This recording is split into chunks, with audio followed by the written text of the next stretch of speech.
দেশের রাজা, উনি যা বলবে তাই। না না এক্ষুনি কি বলছিল? এই ছেলেটা এরকম বলেছে। কথার কথা বলছি। এক্ষুনি না না কথার কথা না, এক্ষুনি কি বলছিলে সেটা বলো তুমি। আরে ওরা অন্যায় কাজ করবে না, এটাই না না বলছি। তুমি বলো। না না তুমি কি বলছিলে? এক্ষুনি যদি বস্তি তুলে দেয় তোমাদের কালীঘাটে তাহলে কি করবে?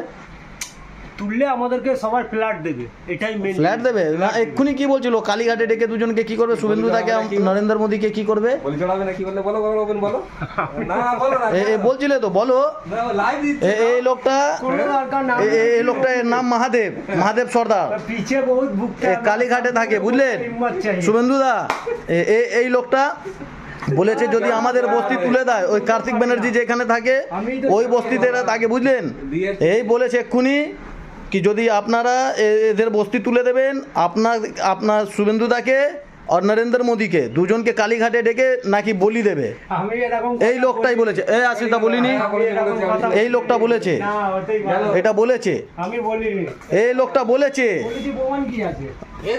প্রমাণ আমি দেখিয়ে দেবো তো তোমাকে। দেখাতে পারবে না। তুমি বলেছো এক্ষুনি, কি প্রমাণ এক্ষুনি বলেছো। তোমার ঘাড়ে জোর নেই, তুমি মিথ্য কথা কেন বলছো? এক্ষুনি সত্যি বলো, ক্যামেরার সামনে বলো সত্যি বলো, সত্যি বলো ক্যামেরার সামনে।